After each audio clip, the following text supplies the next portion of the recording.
The 10-minute talent rant is live. I'm James Hornick, joined by Jeff Smith, and we are on the clock. The 10-minute talent rant is our ongoing series where we break down things that are broken in the talent acquisition and hiring space, maybe even pitch a solution or two. Before we dig in, all of our content can be found on talentinsights.hirewall.com. This week's topic, episode 48. We're getting up there, man. I know. Stop hiring and firing internal recruiters. So I got a bone to pick. We just did an episode 2 shows ago about layoff posting being fear porn. Here we are again, talking about layoffs, though. Yep. Internal recruiters, once again, in the crosshairs. Now, there's just no trip down memory lane. 2020, bloodbath. Totally get it. We thought the world was kind of melting down. Everyone was getting let go. Frankly, every competency is let go. Wasn't surprised that recruiters are pretty much out of work. 2021, massive bounce.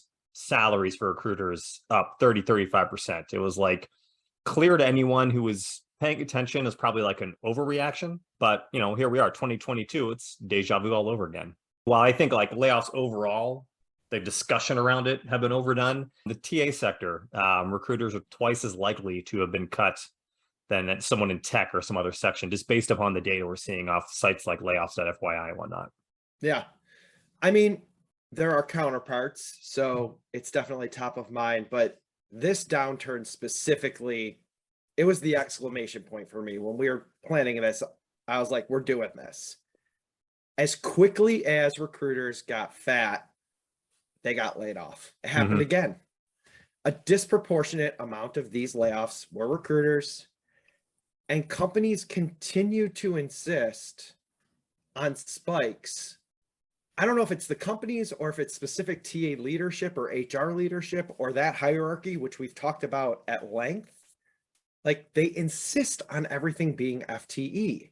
And we're going to get into why that's insane in a second. But I have like the open-ended question, why? Why haven't you gone? I'm not even going to say fully, although we've pulled off fully on cheaper terms and more efficient. Why not partially outsource? Like, is there still like a ton of cachet with keeping agency spend down, but like having a... Why is that the metric for success? Right, exactly. Like, we're running 2 programs right now, fully outsourced. I'm not saying that you have to go fully outsourced, but it's at a fraction of the cost with X amount of times of efficiency. Like, the damage of this cycle, it's done recruiters in. I'm having the conversations right now with corporate recruiters. They're fucking done, man. They're done.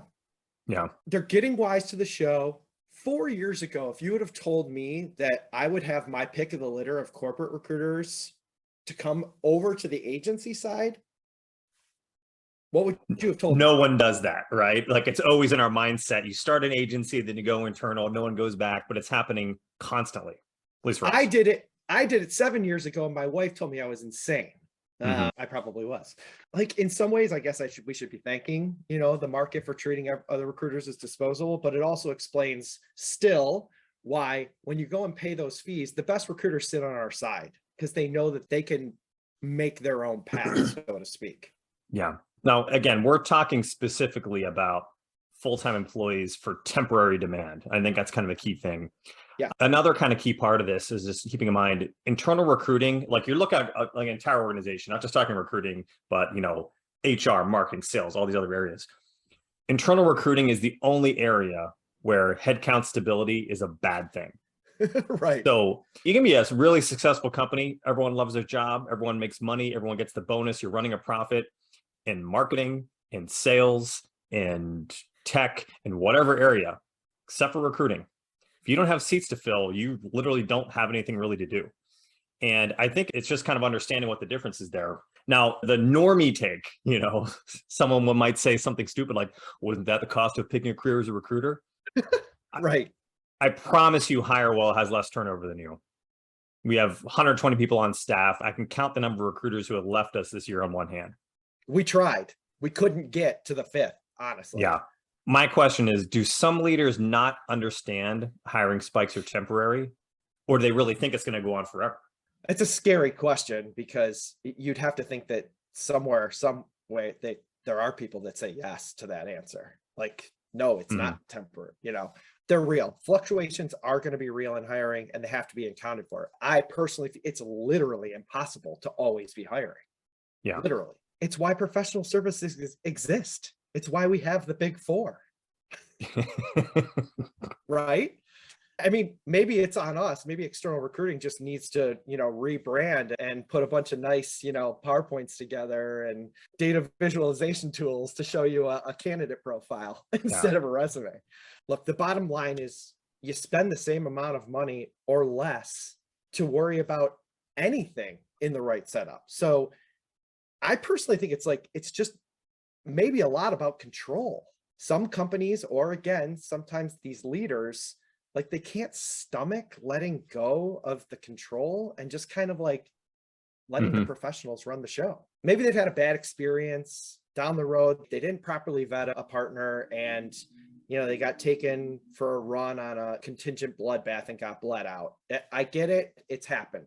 But it's also like saying you go to an awful dentist and you just keep going to him or her and your teeth rot out. Does that make every dentist bad?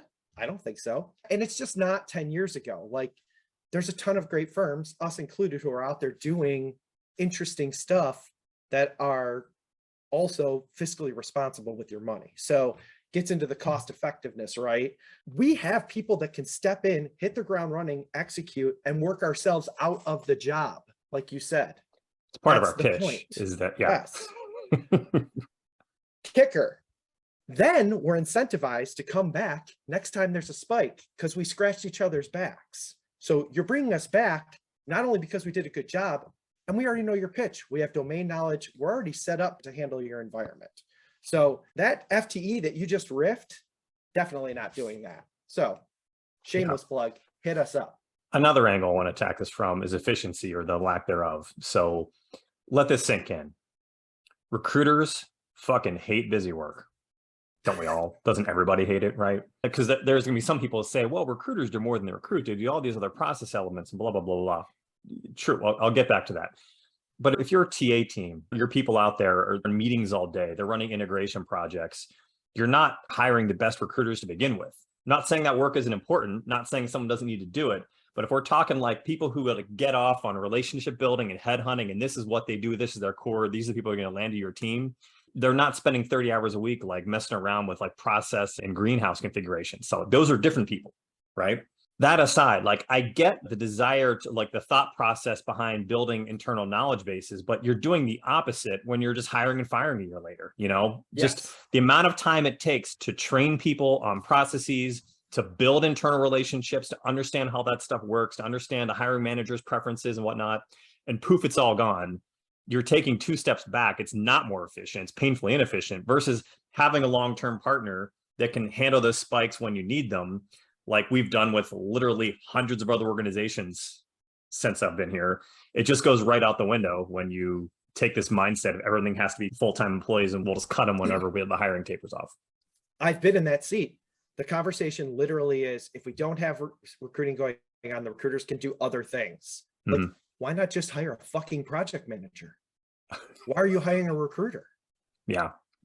Okay. So number 3, right down to it, the basic humanity of it all. This whole thing fucking sucks. 3 F-bombs. Tell me how you really feel. Yeah. If you hire people as an FTE knowing that you're not going to need them long-term, you are an asshole. Any position, but yes. Yeah. People's lives, no one accepts a full-time role under the assumption that they're going to be out looking for work again in a year.